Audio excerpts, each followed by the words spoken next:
Salut tout le monde, j'espère que vous allez bien. Aujourd'hui, petit épisode un peu différent de ce qu'on voit à l'habitude. C'est-à-dire que, comme tu l'as déjà entendu dans les épisodes précédents, on a lancé tout récemment, en fait, il y a quelques mois à peine, une nouvelle communauté qui s'appelle le Campus de l'Académie du podcast. Qu'est-ce qu'il y a dans le Campus de l'Académie du podcast? Bien, il y a d'abord des masterclass.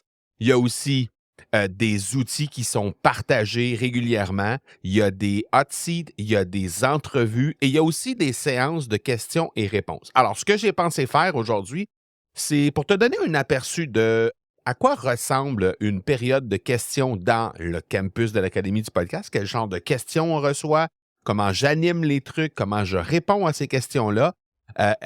J'ai tout simplement décidé de te partager non pas une, mais deux séances de questions-réponses qui durent à peu près une vingtaine de minutes chaque. Donc, ça va nous donner un épisode qui va durer à peu près 45 minutes au total.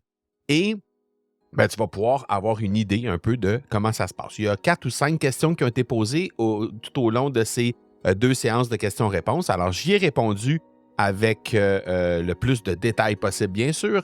Et si jamais tu es en train de lancer ton podcast ou si jamais tu veux lancer ton podcast très bientôt et que tu te demandes comment le campus pourrait t'aider à travers tout ça, ben clairement, c'est l'endroit où tu veux être parce qu'en plus de tout ce que je t'ai énoncé, ben, tu as aussi une formation qui est là dans le campus de l'Académie du podcast et qui te donne étape par étape tout ce que ça te prend pour lancer ton podcast. Donc, en plus d'avoir accès à une communauté de plusieurs centaines de podcasteurs qui sont là pour toi, en plus des masterclass, des questions-réponses, des entrevues, des hot seats, des outils, bien, il y a aussi cette formation-là qui va te permettre de parvenir à tes fins. Alors, sans plus tarder, je te laisse à cette belle, ces deux séances de Q&A en fait, et bien, on se reparle la semaine prochaine. Ciao, ciao. Tu cherches une façon de démarquer et tu as choisi le podcast pour y arriver?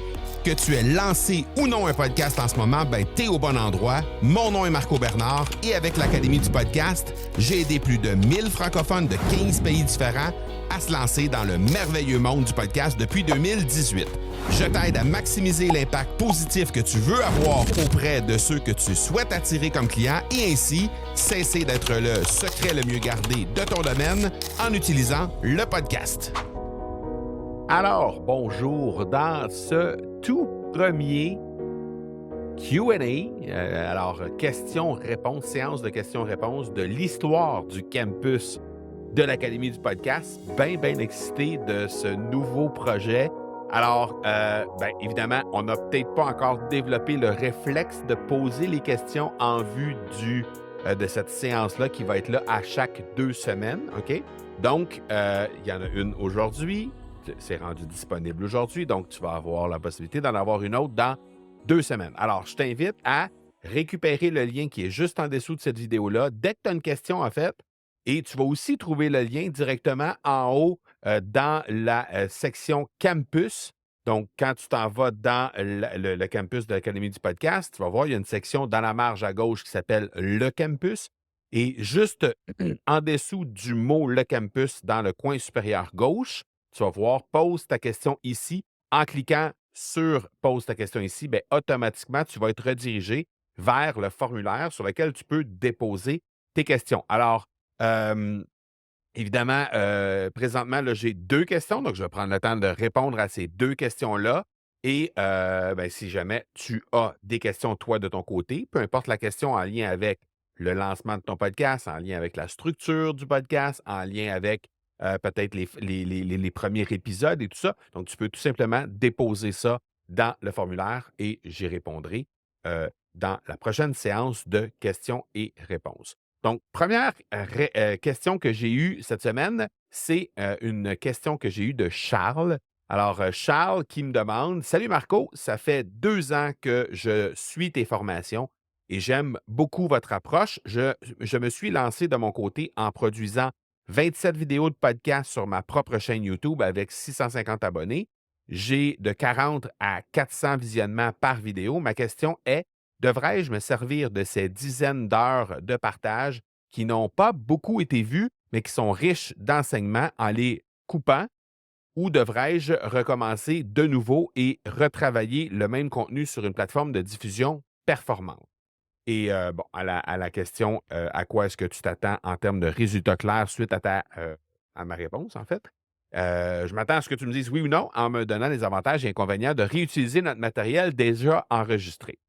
C'est une super question, Charles, et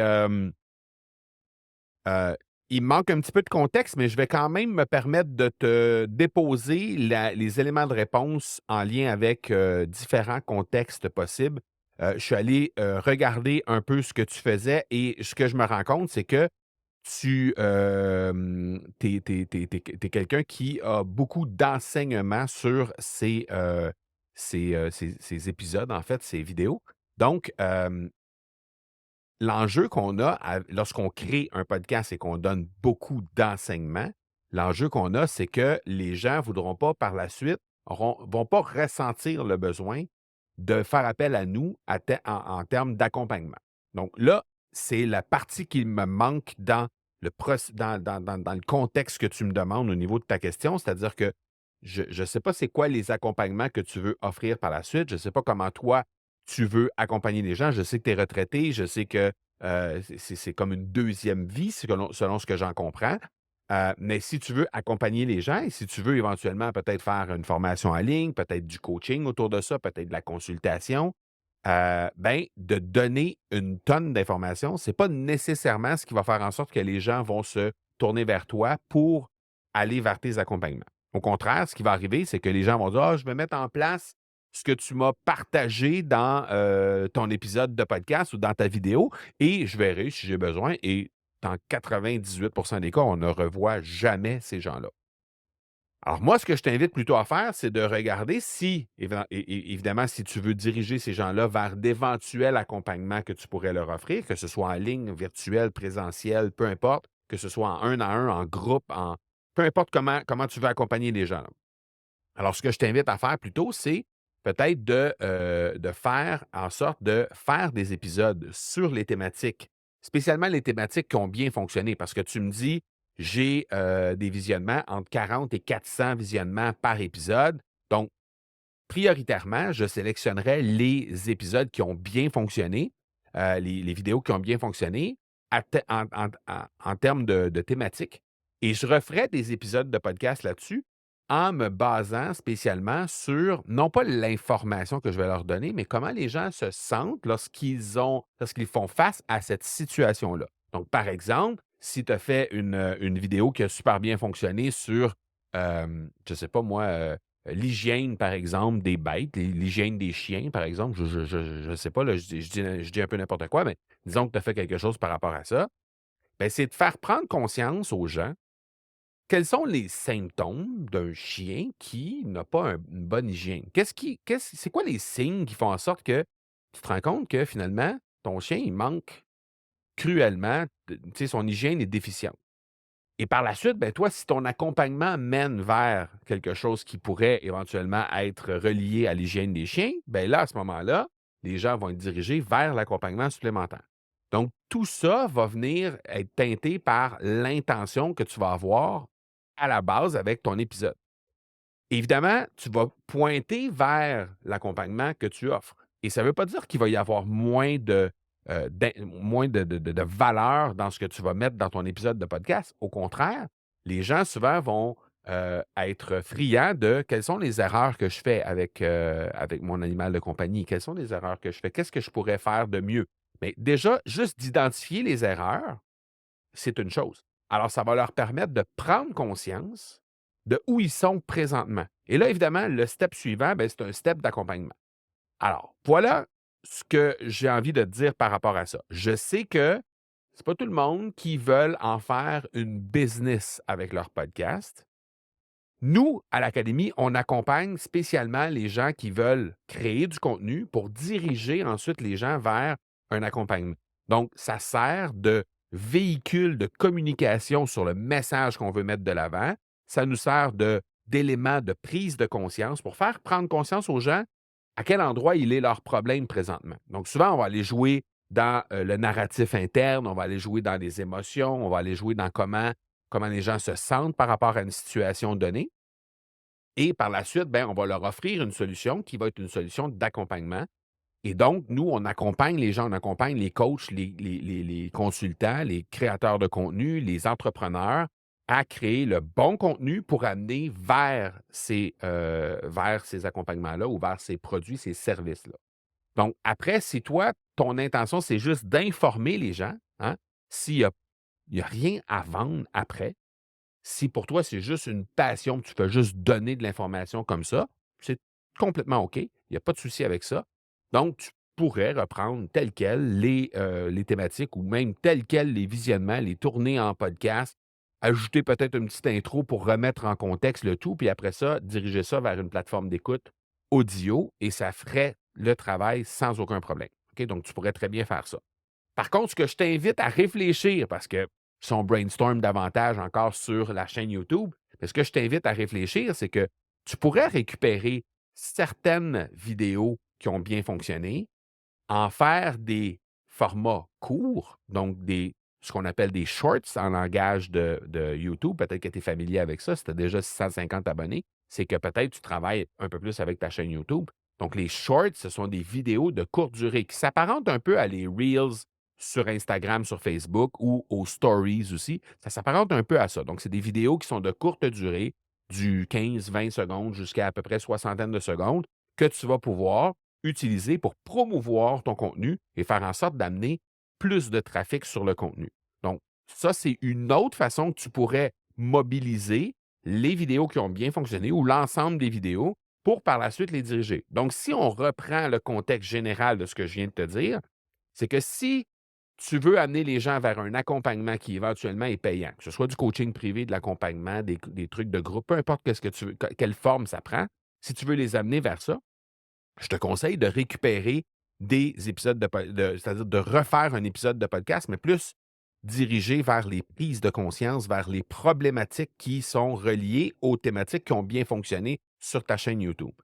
Mais ça ne t'empêche pas d'utiliser des sections, des petits clips de tes épisodes, de tes vidéos sur ta chaîne YouTube qui ont bien fonctionné pour par la suite diriger vers cet épisode-là. Donc, c'est une façon pour toi de faire une promotion qui amène au nouvel épisode que tu créerais, qui lui va amener à ton accompagnement, qu'il soit de groupe, privé, peu importe quelle forme ça prend. OK? Donc, j'espère que ça répond bien à ta question. Comme j'ai dit, il manque un peu de contexte, mais j'ai comme couvert un peu tous les contextes qui pourraient être possibles de couvrir par rapport à ça. Donc, j'espère que ça va t'aider. Si jamais tu as d'autres questions en lien avec ça ou tu veux avoir d'autres éclairages, n'hésite pas à récupérer encore une fois le lien, déposer ça ici euh, à nouveau pour la prochaine période de Q&A ou, encore une fois, utiliser la communauté pour avoir du feedback parce que on l'a dit, le but de cette communauté-là, c'est pas de faire la promotion d'un podcast. Parce que probablement qu'il y a plein de gens qui sont ici qui n'ont pas d'animal de compagnie, qui n'en ont rien à cirer du contenu que tu vas faire, mais qui peuvent quand même te donner un avis sur le contenu que tu crées. Alors, n'hésite pas à partager les contenus directement dans la communauté pour recevoir un feedback des gens. Ça sert exactement à ça. Et plus tu vas t'en servir, plus les gens vont pouvoir te faire de feedback, plus les gens vont peut-être être incités aussi à faire de même avec leur podcast. Donc, je t'invite fortement à partager les contenus éventuellement que tu pourrais générer basés sur ce qu'on a discuté aujourd'hui. Alors ça, c'était la première question. Deuxième question que j'ai reçue, c'est une question de Mallory Fellé. Alors, Mallory qui me demande, est-ce que c'est possible d'utiliser Ocha ou un autre hôte de podcast pour plusieurs podcasts différents de plusieurs personnes différentes? La réponse à laquelle elle s'attend, c'est savoir si elle doit payer un abonnement Ocha ou autre, alors que pour chaque podcast, pour avoir un abonnement. Alors, il y a certaines plateformes qui pourraient offrir des packages, des forfaits, si on peut dire, de plusieurs podcasts. Ça existe. Je t'invite à faire des recherches. C'est assez facile. Il ne faudrait pas faire la promotion d'une plateforme ou une autre ici par rapport à ce service-là très spécifique. Mais ce que je peux te dire, c'est que Ocha, jadis, offrait cette option-là. Maintenant, l'option n'est plus disponible maintenant. On doit payer pour chaque podcast.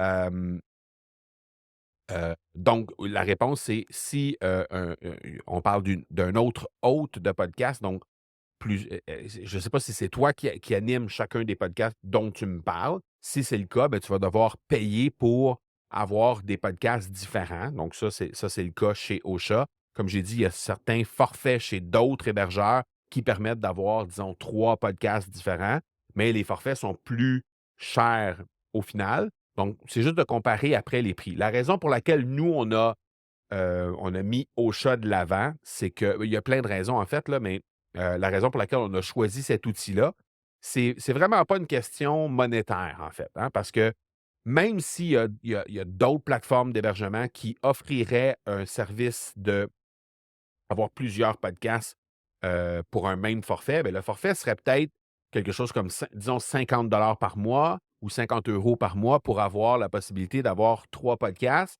Et si tu prends un forfait Boost chez Ocha, ben, tu es peut-être à 60. Donc, oui, c'est plus cher. Mais pour 10 €, disons, ou pour quelques euros de plus par mois, là, tu sais, on parle de quelques euros par mois par podcast, pour avoir accès à, un, se faire servir en français. Alors, nous, une des raisons pourquoi on a choisi Ocha, on a choisi de recommander Ocha comme outil d'hébergement de podcast, c'est d'abord et avant tout parce qu'on peut se faire servir en français. Alors que la majorité des hébergeurs disponibles présentement pour le monde du podcast sont des hébergeurs qui nous servent en anglais. Pour certaines personnes, ça ne fait pas de problème. Moi, par exemple, je n'aurais pas de problème à me faire servir en anglais, mais je sais qu'il y a une grande majorité de clients de l'Académie du podcast qui ont de la difficulté avec l'anglais et qui préfèrent, et même moi, quand j'ai l'option de me faire servir en français, je préfère communiquer en français. C'est ma langue maternelle, c'est plus pratique et plus intuitif pour moi d'utiliser le français pour me faire servir et pour faire des requêtes. Donc ça, c'est la première raison. La deuxième raison, c'est que Ocha, c'est définitivement la meilleure plateforme pour faire le marketing du podcast. L'ensemble des outils qui sont disponibles, on n'a qu'à penser aux outils au niveau du SEO, on n'a qu'à penser aux outils pour faire des clips qu'on peut mettre directement sur les réseaux sociaux. Donc, pour faire le marketing du podcast, les outils qui sont offerts chez Ocha, on ne voit pas ça ailleurs. Bon, chez certains hébergeurs, on va voir une ou deux fonctionnalités d'Ocha qu'on va voir chez un hébergeur. Après ça, un autre hébergeur, on va voir une ou deux autres fonctionnalités, mais réunies dans une seule et même plateforme, Ocha est définitivement la meilleure plateforme pour faire le marketing du podcast. Donc, ça, c'est les deux grandes raisons pour lesquelles on a choisi de recommander Ocha. Parce qu'en termes de pricing, en termes de tarification, ça va finir par se ressembler à quelques euros près, quelques dollars près, en plus ou en moins, ça va finir par se ressembler. Les entreprises d'hébergement de podcasts se tiennent pas mal au niveau de la tarification. C'est pas mal tout du pareil au même. Donc, c'est pour ça, chez Ocha, on en a plus pour notre argent. Et évidemment, on se fait servir en français avec un service à la clientèle qui est absolument exceptionnel, qui est très rapide. On reçoit souvent des réponses dans les heures qui suivent, donc c'est quand même assez rapide. Et il continue de s'améliorer, là. Il y a l'intelligence artificielle qui a été mise de l'avant. Il y a plein de choses qui s'en viennent. D'ailleurs, dans notre club Momentum, dans l'Académie du podcast, on a quelqu'un de Ocha qui vient chaque semestre pour mettre à jour les membres de notre club Momentum sur les différentes fonctionnalités, les nouvelles fonctionnalités, pour qu'on soit capable de bénéficier au maximum de tout ce qu'on a disponible dans la plateforme Ocha. Donc ça, c'est très, très cool. On a la possibilité d'avoir un beau partenariat avec eux. Ils sont soucieux de servir les gens de la bonne façon. Donc, bref, toutes ces raisons font en sorte qu'on a recommandé cette plateforme-là plutôt que d'autres. Et c'est vraiment ailleurs qu'au niveau de la tarification qu'on a choisi de le faire. Donc, ceci dit, au niveau de la question plus précisément pour plusieurs podcasts différents, ben, tu peux le faire chez Ocha, ça va te coûter quelque chose. Je t'inviterais à utiliser, on va mettre sous la vidéo ici le lien que tu peux utiliser. C'est un lien d'affiliation qu'on a, que tu cliques et que tu utilises pour ouvrir ton compte Ocha. Ensuite, on va te donner un code promo qui va te permettre d'avoir 30 jours gratuits sur le forfait Boost de Ocha, donc pour tester la machine et aussi pour avoir accès à leur équipe de support, pour leur poser des questions sur quelle est la meilleure façon de faire pour ajouter d'autres podcasts par la suite. Tu pourras aussi leur poser des questions en lien avec les podcasts qui sont déposés en archive. Parce que tu peux créer un podcast et lorsque tu arrêtes de mettre du contenu sur ce podcast-là, par exemple, disons que tu es en pause ou que c'est un podcast que tu as décidé qu'il vivrait seulement pour 10 ou pour 15 épisodes, puis après ça, tu arrêtais de le faire, tu as la possibilité de mettre un podcast en archive, puis à ce moment-là, la tarification peut être différente. Je t'invite à vérifier avec eux parce qu'il y a des changements qui se font régulièrement à ce niveau-là, mais l'équipe de support va pouvoir t'aider.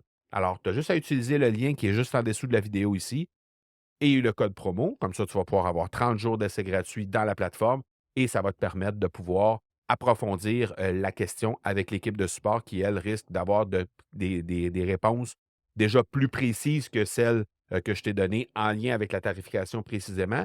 Mais je t'invite à leur poser la question aussi au niveau des podcasts en archive. Je sais que moi, je suis sur un forfait qui date de 3 ans maintenant, même peut-être tout près de 4 ans et que, il y avait des options, des fonctionnalités d'archivage de podcasts qui sont différentes des fonctions qui sont là maintenant. Donc, c'est pour ça que je t'invite à leur poser la question pour avoir la réponse vraiment en date d'aujourd'hui. Parce que ce qui est la beauté de la chose, c'est que si tu es sur un forfait quelconque aujourd'hui et que ce forfait-là bouge dans le temps et que la tarification pour X, Y, Z raison change ou les fonctionnalités changent, bien, tu vas pouvoir avoir la possibilité de conserver ton forfait, une clause grand-père, comme on dit en jargon, là.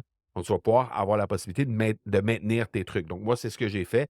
À l'époque, j'avais ouvert un forfait énorme avec la possibilité de mettre 10 podcasts en ligne en même temps.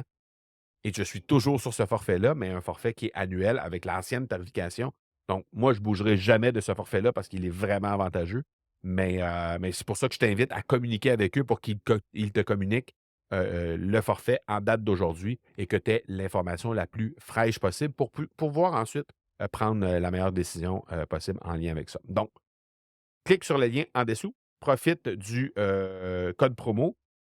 Encore une fois, c'est à l'utilisation d'un forfait Boost. Tu vas avoir 30 jours d'essai gratuit et ça va te permettre de pouvoir communiquer avec eux par la suite pour avoir tout ça. Donc, merci Mallory, merci Charles pour vos 2 questions. Encore une fois, je vous réitère d'utiliser le lien qui est encore une fois en dessous de cette vidéo-là pour toute question que vous avez en vue de la prochaine séance de questions-réponses. N'hésitez pas. Donc, la meilleure façon de le faire, là, c'est de garder le lien tout près. Vous le savez, en haut, campus, c'est écrit dépose ta question ici. Tu cliques dès que tu as une question qui te vient en tête. Parce que si tu attends d'être proche de ou de voir le pause qui dit dernière chance de déposer ta question, il y a de fortes chances que ce qui va arriver, c'est que tu vas dire il me semble que j'avais une question. Il me semble qu'il y avait quelque chose que je voulais lui demander, mais je ne me rappelle pas. Et là, ben, tu vas passer droit et ben, il y a de fortes chances que dans quelques jours, tu dises ah, c'est ça que je voulais lui demander. Et là, ben, il va y avoir un autre 2 semaines qui va s'être écoulé avant d'avoir ta réponse.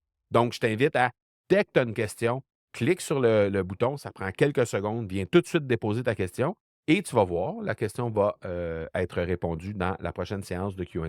Alors, je t'ai mis juste ici en dessous de la vidéo le lien pour déposer la question en vue de la prochaine séance de Q&A. Donc voilà pour cette première séance de questions-réponses de l'histoire du campus de l'Académie du podcast. Bonne semaine tout le monde et on se reparle très, très, très bientôt. Ciao, ciao.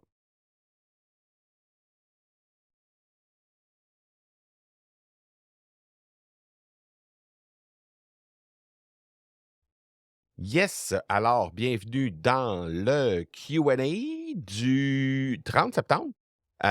Deuxième Q&A officiel du campus. Alors, je me permets de vous rappeler que juste en dessous ici, on a mis le lien pour déposer vos questions et que ce lien-là est aussi épinglé dans le haut de la section Le campus du campus, en fait. Donc, quand vous allez dans la marge à gauche, vous cliquez sur Le campus.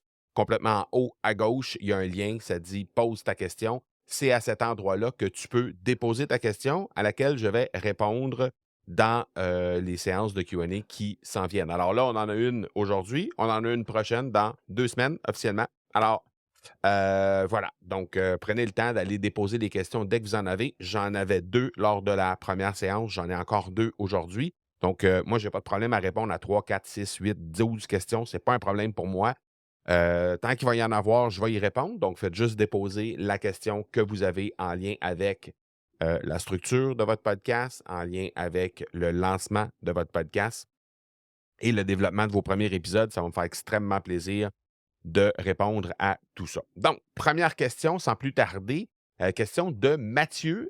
Quelle est la marche à suivre pour avoir des invités sur mon podcast? OK. C'est une question qui est très, très large, hein. On pourrait, tu sais, en fait, je ne sais pas si tu me parles d'avoir des invités sur le plan d'animer tu sais, animer une interview, en fait. Si c'est le cas, ben, c'est difficile pour moi de répondre en quelques minutes ici parce que, juste pour donner un exemple, dans Podcaster Pro, on a 3 heures complètes, là, presque, là, de contenu sur comment on dirige une entrevue, comment on fait nos invitations, etc. Donc, c'est vraiment un sujet qui est beaucoup plus complexe que de pouvoir répondre ici en quelques minutes. Si c'est pour pouvoir avoir des invités de marque, qui est peut-être aussi une partie de la question, en fait, je vais quand même te donner des pistes en lien avec ça et aussi des pistes sur comment développer comment réussir à aller inviter des gens, ce qui va te permettre de pouvoir peut-être jeter une petite stratégie là-dessus et commencer à regarder comment tu peux avoir des gens qui vont venir sur ton podcast. Donc, ce que je t'inviterais à faire d'abord, c'est de te déposer dans la posture de quelqu'un qui a un horaire, un emploi du temps super chargé et évidemment qui reçoit beaucoup de demandes du genre: «Est-ce que tu viendrais sur mon podcast? Est-ce que tu voudrais avoir, venir me donner une entrevue?» et cetera. Bon, heu, si tu étais cette personne-là, qu'est-ce qui ferait que tu déciderais de prendre le temps avec une personne plutôt qu'une autre parmi la multitude de demandes que tu reçois? Personnellement, je ne reçois pas des centaines de demandes par année, mais je reçois très certainement quelques dizaines de demandes par année et la majorité du temps, je vais dire oui pour me présenter dans une entrevue, mais il arrive qu'on passe. Qu'est-ce qui fait qu'on choisit pas, cette personne-là plutôt qu'une autre? Je vais te donner quelques pistes et tu vas voir à quel point, tu vas voir ce qui peut t'aider à aller chercher les personnes que tu désires avoir sur ton podcast. Premièrement, si tu te dis, que la personne qui va avoir le choix entre une personne et une autre ou selon l'emploi du temps, et cetera, là, qu'il va avoir des choix à faire, que cette personne-là se base sur l'audience, c'est complètement faux. La personne ne peut pas se baser sur l'audience parce que ce n'est pas un chiffre qui est connu. Donc, toi ou n'importe qui d'autre, vous pouvez dire n'importe quel chiffre et il n'y a personne qui va pouvoir vous obstiner sur ça. Bon, je ne suis pas en train de dire qu'il faut inventer des chiffres d'audience pour être capable de générer pour être capable d'attirer des plus grands noms sur notre podcast. C'est pas ça que je dis du tout. Ce que je dis, c'est que la personne que tu invites n'a d'aucune façon la possibilité de savoir si tu as 10, 100, 1000 ou 100 000 personnes qui vont écouter ton podcast à chaque épisode. Il n'y a aucune façon que cette personne-là peut savoir cette information-là. OK? Donc, c'est sûr que c'est pas ça. Par contre, là où ça devient un point intéressant quand on regarde le podcast en tant que tel, c'est la constance. Donc, si tu es quelqu'un qui publie un épisode à chaque semaine, qui a déjà plusieurs épisodes qui est là, et que tu le fais avec constance à chaque semaine, ben déjà, c'est un bon indicatif que tu es sérieux dans le projet, que tu es sérieux avec ton podcast, que tu traites ça de la bonne façon et ça peut intéresser des gens qui sont un peu plus en vue, avec une certaine notoriété, à être enclin à te dire oui à ce moment-là. Donc, la constance, c'est quelque chose qui est extrêmement intéressant et aussi ben, d'avoir un certain nombre d'épisodes. C'est sûr que si je voulais avoir, par exemple, ben, quelqu'un qui est très, très, très en vue, peu importe le nom, ça n'a pas d'importance le nom, quelqu'un qui est super en vue et que je suis à mon 4e épisode, il y a de fortes chances que ce soit un peu plus difficile. Je dis ça. Par contre, dans mon cas, j'ai réussi à avoir le directeur de Google Podcast en faisant les étapes que je vais te donner aujourd'hui, mais en tout cas, bref, je vais te donner certaines étapes et certains points aussi là, qui vont pouvoir t'aider à aller chercher des grands noms. Donc, le directeur de Google Podcast est venu chez moi dans le podcast de l'Académie du podcast avant même que mon podcast soit lancé. Il a accepté d'être interviewé sur mon podcast. Donc, c'est possible de le faire, OK? Mais je vais te donner des points là, qui vont te permettre de t'aider par rapport à ça. Donc, ça, c'est la première chose, la constance, le fait d'avoir des épisodes en avant. La qualité du contenu créé. Là, je ne parle pas nécessairement au niveau de la technique en tant que telle, mais plus sur la pertinence et sur les réactions qui sont provoquées sur ton contenu. Donc, si tu déposes des contenus et qu'il y a un paquet de gens qui viennent interagir parce que les gens sont déclenchés par le contenu que tu fais, les gens veulent engager sur le truc et ils voient dans ton contenu quelque chose qui est vraiment pertinent pour eux et qui va les aider à se transformer, bien ça, c'est visible sur le web. Et ça, les gens vont pouvoir. Parce que quelqu'un qui veut aller voir là, quel genre de rayonnement tu as, il va aller voir les réseaux, il va aller voir un peu partout où tu diffuses des extraits d'épisodes, puis il va aller voir quel genre de réaction l'audience a. Et s'il y a une bonne réaction, bien là, à ce moment-là, tu risques de pouvoir avoir ces gens-là un peu plus facilement. Ensuite de ça, est-ce que la personne te connaît? Donc, quand je dis est-ce que la personne te connaît, visiblement, si tu veux inviter un gros nom et que c'est quelqu'un que tu connais, ça risque d'être un peu plus facile. Mais si c'est quelqu'un que tu ne connais pas, que c'est pas une connaissance, c'est pas un ami, c'est pas une connaissance, mais est-ce que cette personne pourrait te connaître, par exemple, via peut-être un livre qu'elle a écrit, que tu as acheté et que tu as fait une révision, là, que tu as fait une critique de ce livre-là et que tu l'as tagué ou que. Donc, elle a vu passer dans son radar que tu as été impliqué avec ce qu'elle fait. Tu t'es intéressé avec ce qu'elle fait. Est-ce que tu es présent dans une communauté que cette personne-là fait, anime? Est-ce que tu t'es déjà déplacé pour aller la rencontrer en personne dans un salon du livre, dans une conférence qu'elle a donnée, dans un événement quelconque où elle est intervenue? Est-ce que tu t'es déplacé pour aller rencontrer cette personne-là? Est-ce que tu as pris le temps de faire des interactions sur les réseaux sociaux à répétition sur ce que cette personne-là fait? Je ne dis pas d'être harcelant, mais je dis de venir interagir avec pertinence sous les publications que cette personne-là fait. Pas juste dire quel contenu fantastique, mais vraiment venir ajouter pourquoi ce contenu-là est intéressant, qu'est-ce qui a fait qui a été transformateur, partager les contenus, etc. Donc, attirer l'attention de cette personne-là via des références. Est-ce que, par exemple, il pourrait y avoir quelqu'un qui connaît cette personne-là, qui pourrait te référer, qui pourrait servir d'entremetteur entre les deux? Est-ce que cette personne-là a un programme qui est à vendre présentement et que tu ne pourrais pas passer par cette personne-là, tu ne pourrais pas passer par ce programme-là pour avoir un contact direct avec cette personne-là? Je peux te dire déjà que chez moi, les gens qui sont clients dans nos programmes de Club Momentum ou Podcaster Pro, ce sont des gens qui, sans hésiter, je vais dire oui pour me présenter sur une entrevue dans leur podcast, sans hésitation. OK? Donc, l'achat de programme ou l'achat de coaching ou d'accompagnement ou de mentorat, bien ça te rapproche de la personne et ça fait en sorte que tu puisses. Je comprends qu'on ne peut pas acheter tous les programmes qui existent et tous les coachings qui existent, ça, je le comprends. Bien, si jamais tu crois que c'est pertinent pour toi et que tu vois qu'il peut y avoir une plus-value, bien, de faire ça, nécessairement, ça va faire en sorte que tu vas pouvoir accéder plus facilement à cette personne-là. Ensuite de ça, est-ce que cette personne-là connaît des personnes dans ton entourage? Si oui, bien, tu peux commencer par interviewer ces personnes-là, ces amis-là que la personne a. Et là, bien, ce qui va arriver, c'est que quand tu vas inviter la personne que tu as en tête, le gros nom que tu as en tête, tu peux lui dire dans ton invitation, ben, j'ai reçu telle personne, telle personne, telle personne. Tu nommes des gens, des gros noms ou les plus gros noms que tu peux avoir reçus jusqu'à maintenant et aussi à travers la liste de personnes que tu déposes dans cette invitation-là, ben, tu vas aussi aller mettre ses amis, les gens que cette personne-là connaît. Donc, ce qui risque d'arriver, c'est que si la personne hésite à savoir est-ce que j'y vais, est-ce que j'y vais pas, elle va peut-être contacter. Elle va dire ah, dans la liste qui est là, je connais telle personne, je connais telle personne, je vais appeler. Moi, ça m'arrive régulièrement de recevoir des messages de personnes qui sont en vue et qui ont de la difficulté avec leur horaire. Et ils me disent il y a telle personne qui m'a demandé, c'est une personne de ton académie, est-ce que tu me recommandes d'aller sur son podcast? Qu'est-ce que tu penses? Et là, je lui donne mon avis là-dessus, et plus souvent qu'autrement, mais cette personne-là va accéder à la demande de la personne. Donc, le fait de pouvoir utiliser des communautés comme celle du campus, par exemple, ça va définitivement pouvoir t'aider. Donc, si tu veux rejoindre quelqu'un qui est plus difficile à rejoindre pour l'avoir sur ton podcast, bien, tu peux déposer ça dans une communauté comme le campus, par exemple. Tu ne sais jamais. Il y a peut-être quelqu'un parmi les quelques 200 personnes qui sont là dans le campus présentement qui connaît la personne que tu veux interviewer et qui pourrait servir d'entremetteur.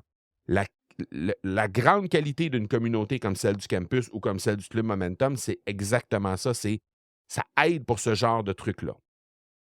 OK? Autre chose, non ne veut pas toujours dire non. En fait, plutôt non ne veut pas dire non pour toujours. Par exemple, j'ai reçu Max Piccinini sur mon podcast. Quand je l'ai reçu, ça faisait 18 mois que je faisais des relances.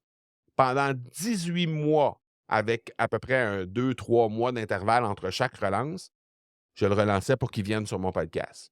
Il a fini par accéder à ma demande 18 mois plus tard. Voyant bien que j'avais du sérieux derrière le processus, pendant ces 18 mois-là, j'ai publié toujours, semaine après semaine. Il y avait des relances, il y avait déjà une constance qui était là. Et à un moment donné, Max a dit « OK, c'est bon, j'y vais ». Et quand je l'ai reçu sur mon podcast, de par comment la structure de l'épisode était faite et quel genre de moment on avait passé ensemble, dès qu'on a terminé l'entrevue, il m'a invité à aller intervenir dans son écosystème, dans son univers à lui pour présenter l'opportunité du podcast à ces entrepreneurs qui étaient là. Donc, non ne veut pas dire non pour toujours. N'hésitez pas à relancer. Pas à chaque jour, pas à chaque semaine, mais n'hésitez pas à relancer après quelques semaines, quelques mois pour voir si le truc a changé de ce côté-là. Et sinon, ben, la qualité de l'approche, donc la façon dont on fait l'approche, ça aussi, ça y vient pour beaucoup. Il y a des façons d'approcher les gens pour faire en sorte qu'on soit capable de cibler comment on pourrait mobiliser l'attention de cette personne-là pour qu'elle vienne intervenir sur notre podcast. Donc, dans notre formation Podcaster Pro, évidemment, on a des gabarits d'emails, des gabarits de messages, des réflexions sur comment on peut faire ça exactement, pas à pas. Donc, bref, il y a une façon qu'on peut le faire, mais je pense que je t'ai donné déjà des bonnes pistes pour être capable de jeter des bases sur comment tu peux attirer des personnes par rapport à ça. Je t'invite aussi à mobiliser les gens du campus, éventuellement peut-être les gens du Club Momentum aussi, qui sont des entrepreneurs, des coachs de grande, grande, grande qualité qui peuvent t'aider définitivement à attirer des invités potentiels. Ça peut être une option aussi pour toi. Deuxième question. La deuxième question d'aujourd'hui, c'est... donc, j'espère que ça répond, Mathieu. En fait, je pense que je t'ai donné là, beaucoup de pistes, là, de solutions par rapport à ça. Donc, j'espère que ça t'a aidé. Deuxième question, c'est Anne qui pose cette question-là, j'hésite avec plusieurs sujets, probablement même plusieurs podcasts. Lequel devrais-je choisir? Non, choisir, oui. Il y a, il y a beaucoup de gens qui arrivent dans l'univers de l'Académie du podcast et qui ont cette problématique-là. Ce que tu dois retenir déjà au départ, et ça, c'est une question qui va être répondue quand même assez facilement, mais tu vas voir, et rapidement aussi. Si ça s'adresse à la même personne avec les mêmes désirs, les mêmes défis, même si c'est sur plusieurs types de thématiques différentes, ça peut être traité sur un seul et même podcast. Si c'est plusieurs défis différents, si c'est plusieurs objectifs différents et si c'est plusieurs personas différents, là, à ce moment-là, ce sont des podcasts distincts. OK?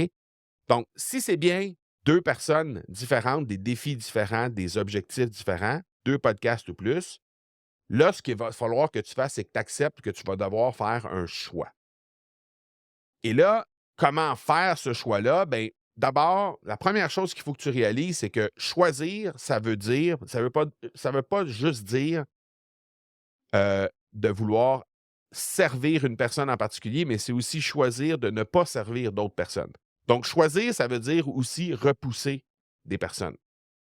Et ça, c'est inévitable. Donc, d'accepter déjà que tu vas devoir choisir pour repousser, ça, c'est la première étape. Ensuite de ça, la question qu'il faut que tu te poses, c'est avec qui est-ce que tu aimerais travailler le plus pour les aider à se transformer via un accompagnement, une formation, des coachings, peu importe, maintenant, right now, avec qui tu aurais le plus envie de travailler. Et là, je sais, tu vas me dire, oui, mais je veux travailler avec tous ces gens-là, j'en ai 2 ou 3 là, types de personas différents là, qui auraient que je pourrais servir. Oui, mais si tu avais à n'en choisir qu'un seul parce que tu manques de temps ou parce que c'est impossible pour toi de servir toutes ces personnes-là, avec qui est-ce que tu aimerais travailler maintenant? Ça, c'est ton premier choix. C'est le premier podcast que tu vas mettre en place. Et si vraiment tu veux absolument servir toutes ces personnes-là, ben, tu commences avec le podcast de la personne que tu as en tête, que tu veux vraiment servir maintenant. Et une fois que le premier sera lancé, pourquoi ne pas considérer en faire plusieurs? 2, 3 podcasts, il n'y a pas de souci. Tu peux animer en saison. Donc, tu pourrais faire, par exemple, 1 ou 2 saisons par année de 2 ou 3 podcasts différents avec une quantité X d'épisodes dans chaque saison pour te permettre de pouvoir servir tous ces gens-là à la fois. Je te donne un exemple rapidement, juste pour te montrer à quel point c'est possible de faire ça. Disons, par exemple, que tu as 3 podcasts et que tu animes 2 saisons de chacun de ces podcasts-là sur une année complète et que chacune de ces saisons-là contient 8 épisodes. Ce que ça fait au total, c'est que ça te donne 3 podcasts qui ont 2 saisons de 8 épisodes chaque pour un total de 48 épisodes par année. Donc, tu animes 3 podcasts différents. Tu fais une saison, disons, au printemps et à l'automne pour un, une saison à l'été et à l'hiver pour l'autre, puis les autres sont à quelque part entre les deux. Donc, tu as 3 podcasts qui roulent en même temps. Tu as fait 48 épisodes dans ton année complète, ce qui veut dire moins de l'équivalent d'un épisode par semaine. Donc, ce n'est pas utopique de faire ça de cette façon-là. Et tu pourrais à ce moment-là servir potentiellement 3 types de personnages différents avec 3 défis différents et 3 objectifs différents. Donc, j'espère que ça t'aide. Tu dois absolument accepter de faire un choix et accepter que tu vas repousser certaines personnes aussi avec ça. Ça, c'est la première chose. Après, bien, détermine avec qui tu veux vraiment parler. Et ultimement, bien, si tu veux le faire, après que le premier sera lancé, tu pourras très bien fonctionner en saison et travailler avec les autres personnes que tu veux servir. J'espère que ça t'aide, Anne. Merci encore une fois des gens qui ont déposé la question. C'est super apprécié. Je rappelle qu'on met le lien juste ici en dessous de cette vidéo-là pour déposer la question et que le lien est aussi disponible dans l'espace campus en haut à gauche. Donc, n'hésitez pas, dès que vous avez une question, cliquez, allez déposer votre question. Comme ça, vous allez être sûr de ne pas l'oublier. Et nous, lors de la prochaine séance de questions-réponses, on va prendre le temps d'y répondre et vous allez pouvoir obtenir votre réponse. Merci pour ça. On se parle la semaine prochaine. Ciao, ciao.